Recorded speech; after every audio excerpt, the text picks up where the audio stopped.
Welcome. माझ्या creative universe connection या जगात आपल्या सर्वांचे मनःपूर्वक स्वागत आहे. कसे आहात सर्व? आनंदी आहात ना? असायलाच हवे. आधीच्या व्हिडिओमध्ये आपण भीतीविषयी जाणून घेतले. भीतीमुळे आपण किती निराश होऊन जातो याविषयी जाणून घेतले आणि त्यासाठी काय करावे लागेल हे सुद्धा जाणून घेतले. आजच्या व्हिडिओमध्ये आपण इच्छाशक्तीविषयी जाणून घेणार आहोत. पण ते जाणून घेण्याआधी चॅनलला लाईक, शेअर, सबस्क्राईब नक्की करा. आपल्या या व्हिडिओमध्ये आज आपण एक अतिशय सुंदर, मनाला भिडणारी आणि एक मोठा धडा देणारी गोष्ट ऐकणार आहोत. ती म्हणजे इच्छाशक्तीची बाहुली. कधीकधी आपण एखादी गोष्ट मनापासून अगदी प्राणपूर्वक इच्छितो आणि सारं विश्व आपल्याला मदतीला धावत येते. आजची ही कथा त्याच शक्तीची आहे, म्हणजेच इच्छाशक्तीची. एक छोट्या सुंदर गावात आर्या नावाची एक चिमुकली मुलगी राहत होती. फक्त 7 वर्ष, डोळ्यात निरागस चमक आणि मनात स्वप्नांनी भरलेले विश्व. एके दिवशी शनिवार होता. आर्याची आई तिच्या हातात हात धरून बाजारात आली होती. भाजी, फळं, घरातल्या छोट्या मोठ्या वस्तू खरेदी करायला. बाजार गजबजलेला होता. रंगीत कपड्यांच्या गाठोड्यांनी, फुलांच्या सुगंधांनी, गोडाच्या वासांनी भरलेल्या दुकानांनी आणि गोंगाटातही एक वेगळीच मजा होती.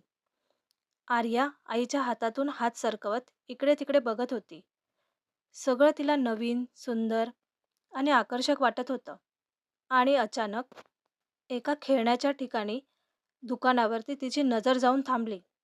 दुकान लहानसं होतं, पण आत चमचमत्या खेळण्यांची भरलेलं होतं. तिच्या नजरात थेट गेला एक सुंदर बाहुलीवर. मोठे मोठे निळे डोळे, गुलाबी फ्रॉक, मऊ केस. जणू काही ती बाहुली आर्याकडे बघून हसत होती. आर्याचे पाय थांबले, डोळे विस्मरले. मनात अचानक एक विचार, मला ही बाहुली हवीच आहे, मला हवीच आहे. ती धावत जाऊन आईचा हात पकडते. आई, आई, ही बाहुली मला घे ना, प्लीज. आईने दुकानाकडे पाहिले आणि कोमल आवाजात म्हणाली, आर्या, आता नाही ग, आज खूप खर्च झालेला आहे, नंतर कधीतरी बघू. आर्याच्या चेहऱ्यावर निराशेची छाया पडली. ती काही बोलली नाही, पण तिचा नजर मात्र बाहुलीकडून हटत नव्हती.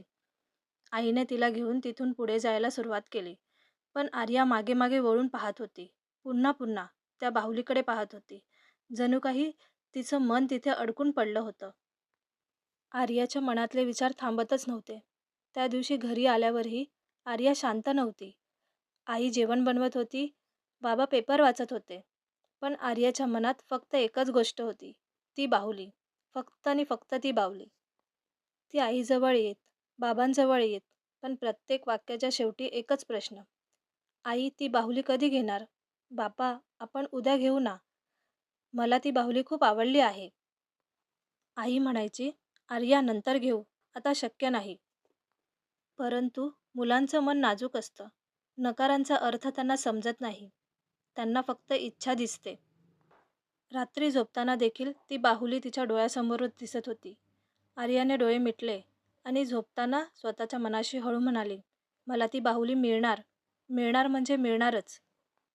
काही दिवस गेले. आई परत बाजारात जाताना आर्याला घेऊन गेली. आणि काय झालं? आर्या घेतलेल्या प्रत्येक पावलाला, प्रत्येक वळणाला तिच्या नजरा त्या दुकानाकडेच फिरत होत्या. दुकान तिथेच होतं, बाहुलीही तिथेच होती. जणू काही ती तिची वाट पाहत होती. आर्या विचार करते, आई का नाही घेत मला ही बाहुली? इतकी सुंदर बाहुली मला हवी आहे. पण तरीही तिने रडारड केली नाही. फक्त मनात शांतता ठेवली, इच्छा घट्ट धरून ठेवली आणि निराश मनाने परत घरी आली. दिवस हळूहळू गेले आणि आर्याचा वाढदिवस जवळ आला. घरात तयारी सुरू होती. फुगे, लाईट्स, केक, छोटे छोटे गिफ्ट्स पॅक. आर्या प्रचंड खुश होती. पण तिच्या मनात अजूनही एकच इच्छा होती, ती बाहुली. वाढदिवसाच्या आदल्या रात्री तिने आईला हळूच विचारलं, आई, उद्या मला ती बाहुली मिळेल का गं? आईने हसत तिचे केस विंचरले आणि तिला म्हणाली, झोप आता. उद्या तुझा वाढदिवस आहे. तिच्या वाढदिवसाच्या दिवशी घरात पाहुणे आले होते. केक आणला होता. आर्याने मेणबत्त्या फुंकल्या. प्रत्येकजण तिला गिफ्ट देऊ लागले होते. छोटे बॉक्स, मोठे बॉक्स, चमकदार पेपर. गिफ्टचा ढिगारा जमा झाला होता. काहींनी कपडे आणले होते, काहींनी पुस्तकं आणली होती, काहींनी खेळणी आणली होती. पण आर्याचे मन मात्र त्या बाहुलीमध्येच अडकले होते. आणि शेवटी आर्याच्या काकांनी एक प्रचंड मोठा बॉक्स आणला, खूप मोठा. इतका मोठा की 2 हातांनीही उचलवत नव्हता. सगळे पाहुणे म्हणाले, "आर्या, हा बॉक्स शेवटी उघड. मोठा सरप्राईज आहे." आर्याचं मन धडधडत होतं. तिने जराही विलंब न लावता तो बॉक्स उघडला आणि पाहते तर काय, तिला हवी असलेली बाहुली. बॉक्सच्या आत तीच बाहुली. तिचे निळे डोळे, तिचे गुलाबी फ्रॉक, तिचं हसू आणि तिची जादू. आर्याचे डोळे चमचमले. तिला विश्वासच बसत नव्हता. "आई बाबा, हीच बाहुली, हीच बाहुली मला हवी होती. तीच बाहुली आहे." आई बाबा हसत हसत उभे होते. बाबा म्हणाले, "हो बाळा, ही तीच बाहुली आहे. तुला हवी होती ती. तुझी इच्छा देवाने पूर्ण केली." आई म्हणाली, "आर्या बघ, तू रडारड केली नाहीस. फक्त शांतपणे इच्छा केलीस. मनाने ते स्वीकारले आणि मनानेच ते आकर्षित केले." आर्याने बाहुली घट्ट पकडली. तिच्या चेहऱ्यावर जगातला सर्वात सुंदर आनंद होता. मित्रांनो, ही एक बाहुलीची कथा नाही. ही एक इच्छाशक्तीची ताकद आहे. आपण मनापासून, पूर्ण श्रद्धेने, पूर्ण प्रेमाने आणि शांतपणे एखादी गोष्ट इच्छिली, तर विश्व आपल्याला ती देण्याचे मार्ग स्वतःच तयार करत असते.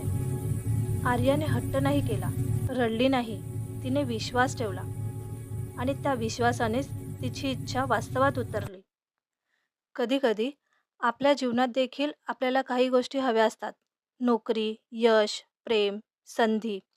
पण आपण घाई करतो, तक्रार करतो, रडत बसतो. प्रत्यक्षात हवी असते ती फक्त शांत इच्छा, शांत मेहनत आणि शांत विश्वास.